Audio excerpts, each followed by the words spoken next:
faster, young bad girls do it well. Live faster. In the year of 1865, the Civil War drew to a close.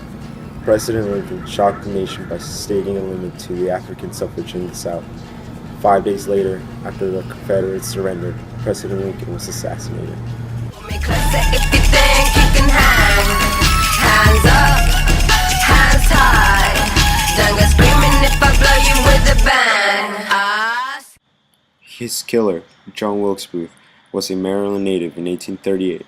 His plan before was to kidnap the president and take him to Richmond, but desperate to save the Confederacy, he decided to kill him instead. However, President Lincoln had a successor, Andrew Johnson. He would be the one who would begin the Reconstruction. Now the victory in the Civil War gave freedom to about 4 million slaves, but with the start of the Reconstruction, it caused many problems between both sides. Part of the Reconstruction was to create a new system to help free slaves adjust to society.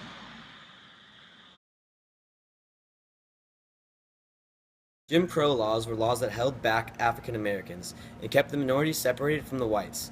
There is a long, elaborate story behind why they were in place. But these laws, as far as we can tell, were simply based off a myth.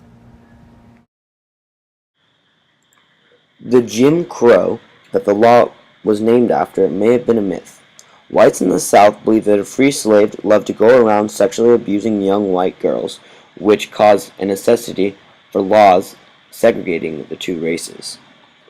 Jim Crow laws were established from 1874 to 1975.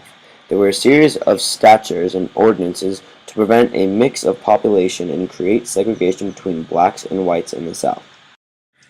Jim Crow laws mandated the segregation of public schools, public places, public transportation, the segregation of restrooms, restaurants, drinking fountains, and other things for whites and blacks. Federal workplaces in the U.S. military were also segregated.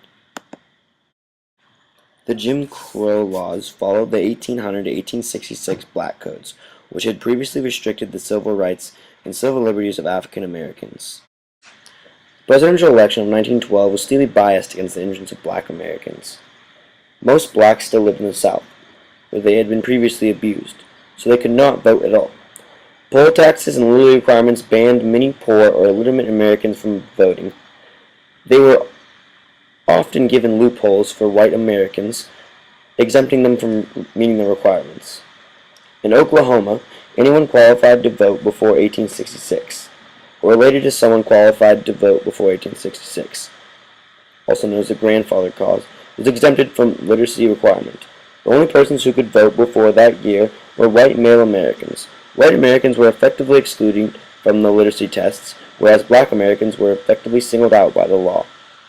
The Civil Rights Act of 1875 guaranteed that everyone, regardless of their race, color, or previous condition, was entitled to the same treatment in public accommodations. This act had little effect.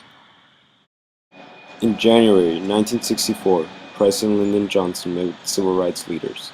On July 2nd, Johnson signed the historic Civil Rights Act of 1964 to outlaw discrimination in public accommodations.